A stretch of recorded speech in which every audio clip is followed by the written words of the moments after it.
we have a lesson for thinking, life, teaching, work in economics in one lesson.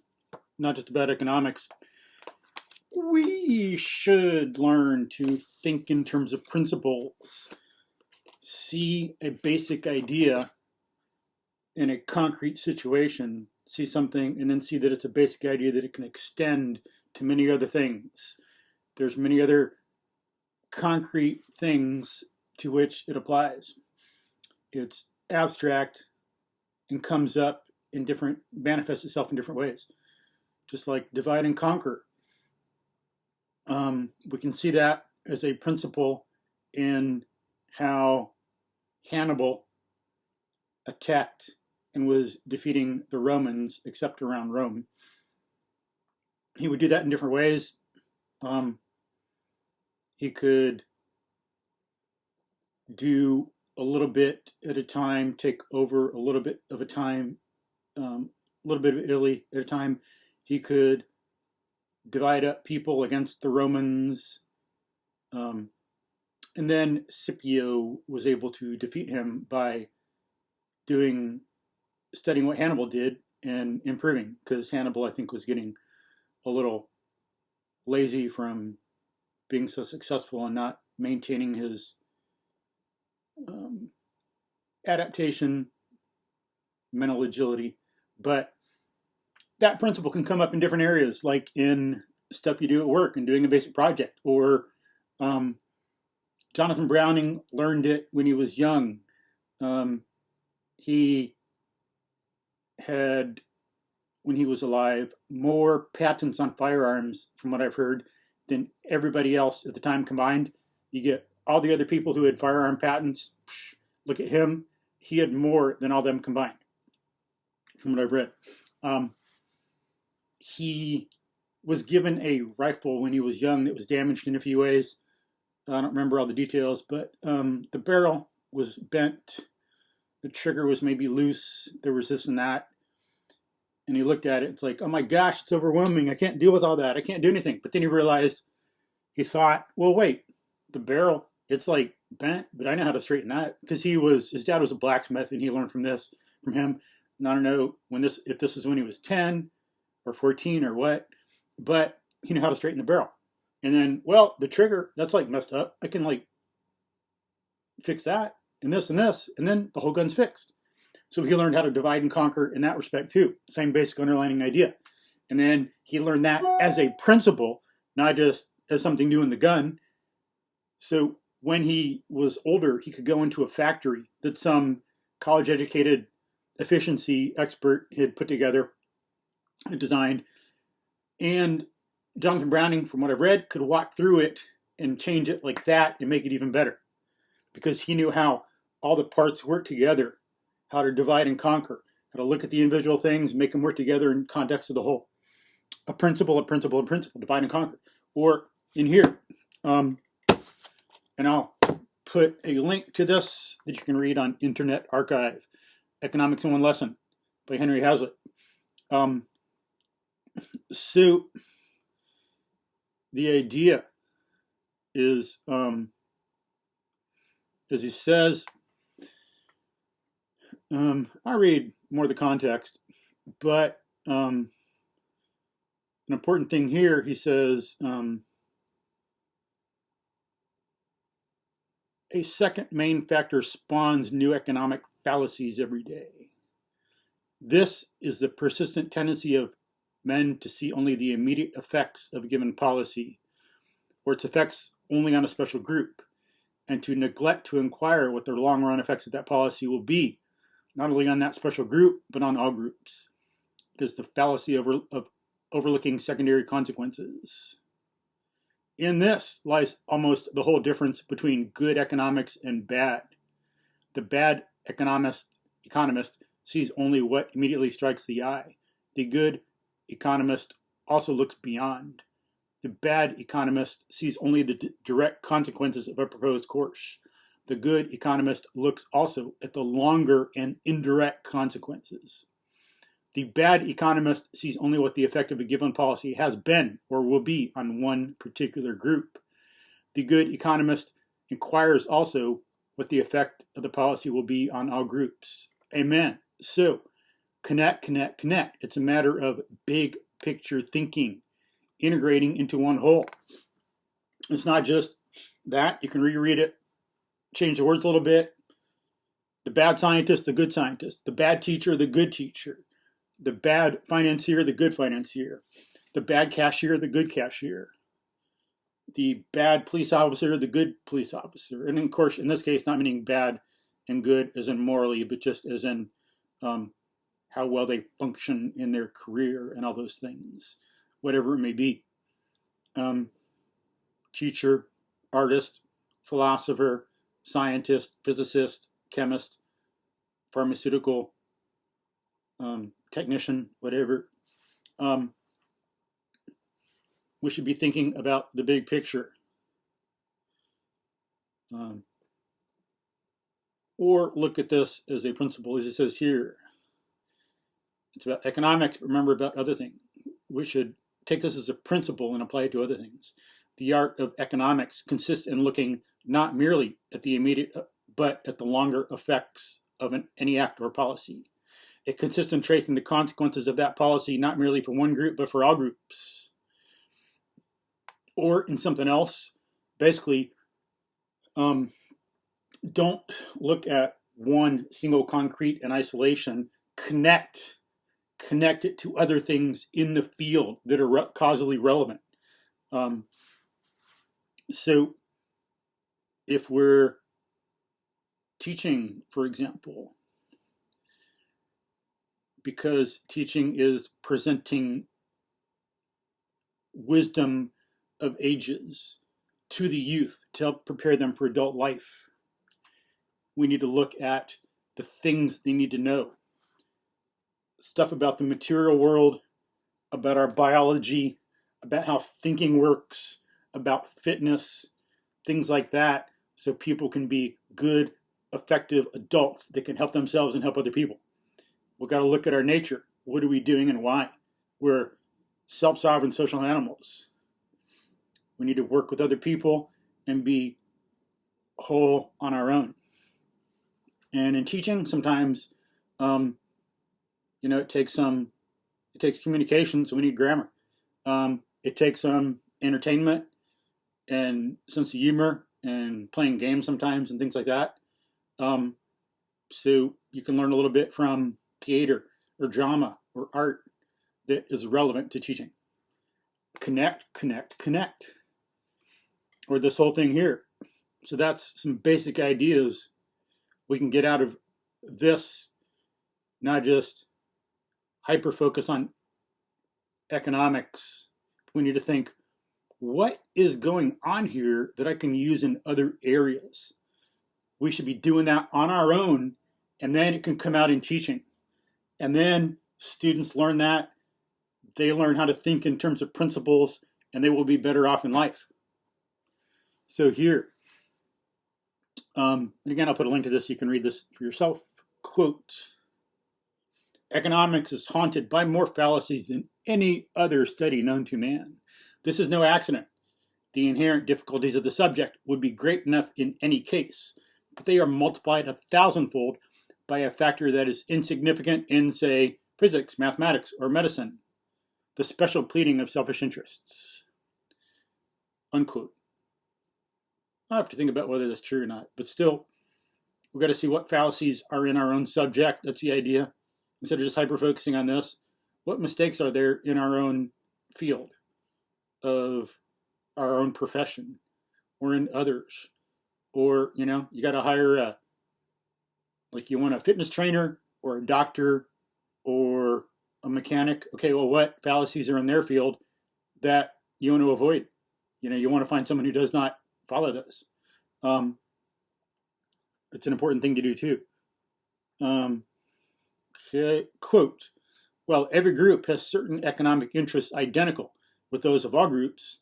Every group is also, as we shall see, interest antagonistic to those of all other groups. While certain public policies would in the long run benefit everybody, other policies would benefit one group only at the expense of all other groups. The group that would benefit by such policies, having such a direct interest in them, will argue for them plausibly and persistently. It will hire the best viable minds to devote their whole time to presenting its case, and it will finally either convince the general public that its case is sound, or so befuddle it that clear thinking on the subject becomes next to impossible. In addition to these endless pleadings of self-interest, there is a second main factor that spawns new economic fallacies every day. This is a persistent tendency of men to see only the immediate effects of a given policy or its effects only on a special group, and to neglect to inquire what the long-run effects of that policy will be, not only on that special group, but on all groups. It is the fallacy of overlooking secondary consequences, unquote. But of course, that comes with training. It's not so much a persistent tendency. It's based on culture and education and what people do. It's chosen. It's volitional. It's a consequence of our choices, not something inherent in the world like a rock is going to fall around the earth because of gravitation and all that. Okay, quote, it is the fallacy of overlooking secondary consequences. In this lies almost the whole difference between good economics and bad. The bad, unquote, and of course, between good and bad of different things, doing it well and doing it poorly, making effects, good teacher, bad teacher. A cop who does his job really well versus a cop who does not. Firefighter, lawyer, someone at McDonald's. Quote, the bad economist sees only what immediately strikes the eye. The good economist also looks beyond, unquote. So it's about how we think. That's what's going on here. Strikes the eye, of course, that's like a metaphor. It's not literal. But the person who's not good at their career does not think and make connections beyond it. That's a principle to see here. We want to try to see, oh yeah, look at this destruction economically through history here and there, and therefore and there, and over here. And it's like, yeah, a basic idea is that they're not seeing how it connects to the whole. That's what we need to do in other areas too. That's an idea that applies to other areas, just like divide and conquer does. So get something that immediately strikes the eye and connect it to other things. And if it's trained in its habit, then it becomes second nature. And so we don't have a, quote, persistent tendency to see only the immediate effects of a given policy, unquote. We would train in ourselves a, quote, persistent tendency to see a concrete thing in context of the whole of human knowledge.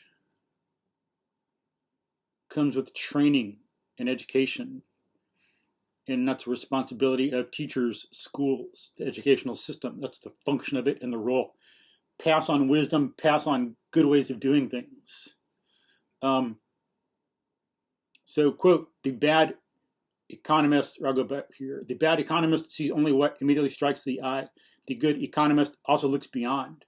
The bad economist sees only the direct consequences of a proposed course. The good economist looks also at the longer and indirect consequences. The bad economist sees only what the effects of a given policy has been or will be on one particular group. The good economist inquires also what the effects of the given policy will be on all groups. This distinction may seem obvious. The precaution of looking for all the consequences of a given policy to everyone may seem elementary. Doesn't everybody know in his personal life that there are all sorts of indulgences, delightful at the moment, but disastrous in the end? Unquote. But we don't abstract beyond those. Those are individual concrete things that we kind of know in some related way, but we haven't identified conceptually and extended that beyond those immediate things, those like perceptual things, to things more abstract with longer term consequences. That's the issue. That's what we got to train ourselves to do.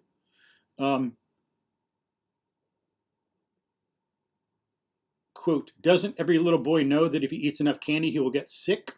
Doesn't the fellow who gets drunk know that he will wake up the next morning with a ghastly stomach and a horrible head?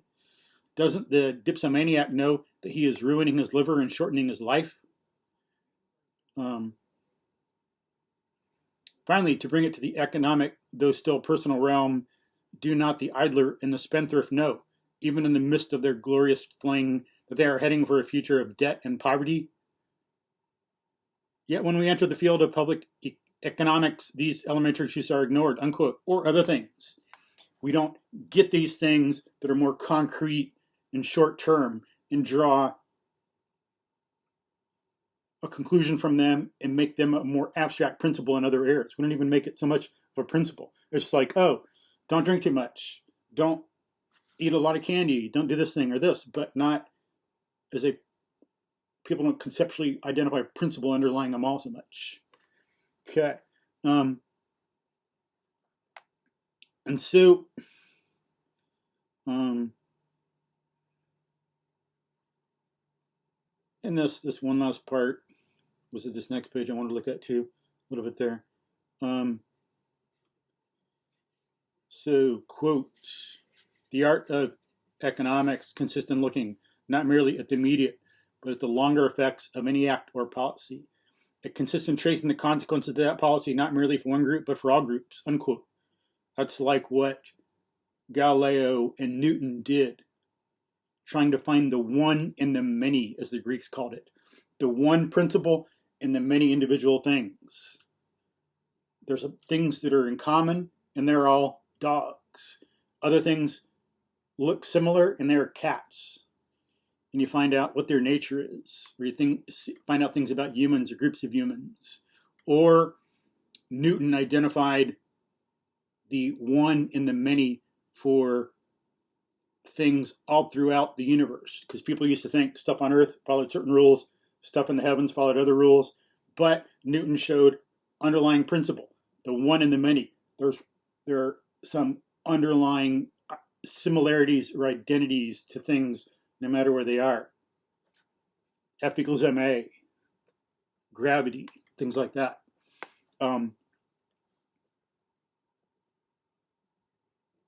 He looked at the bigger picture and found the one in the many like that. And here, was I going to read something on page 6 here? No, not that. Here,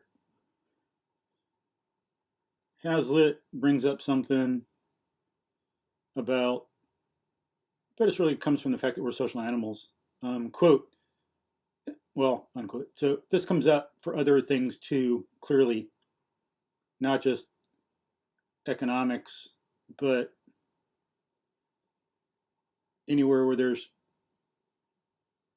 where people talk about anything, there's like people wanting to belong to the group rather than stick to the truth, because we're social animals.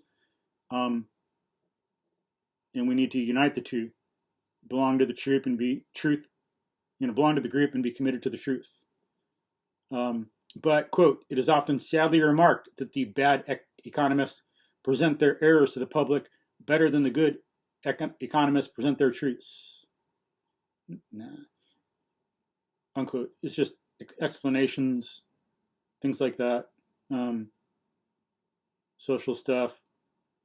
That's not the explanation. It's just things that Hazlitt didn't know about. Quote, it is often complained that demagogues can be more plausible in putting forward economic nonsense from the platform than the honest men who try to show what is wrong with it. But the basic reason for this ought not to be mysterious.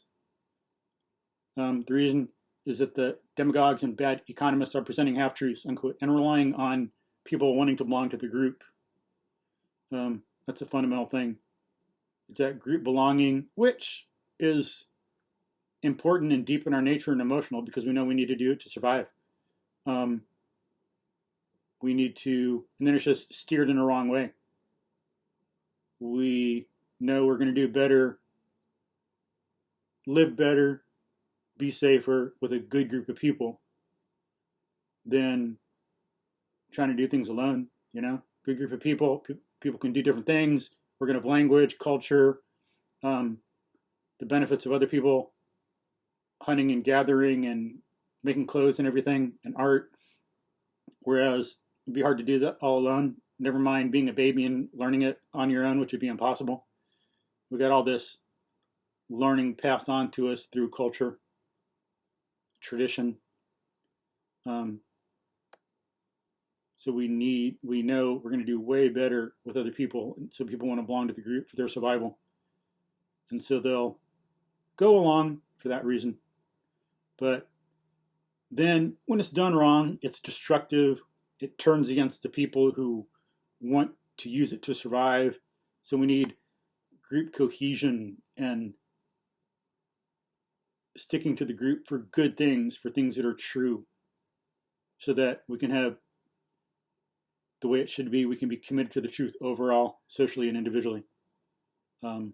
But a good lesson right there, a lesson from a lesson. Quote, "We have stated the nature of the lesson and of the fallacies that stand in its way in abstract terms. But the lesson will not be driven home, and the fallacies will continue to go unrecognized unless both are illustrated by examples. Through these examples, we can move the most elementary problems in economics from the most complex and difficult. We can move from the most elementary to the most complex and difficult. Through them, we can learn to detect and avoid first the crudest and most palpable fallacies, and finally some of the most sophisticated and elusive. To that task we shall now proceed," unquote. Then he goes on to the book. But yes, but then we've talked about them abstractly, we've talked about them concretely, and how we can apply this in our own life. The lesson of the lesson. Peace.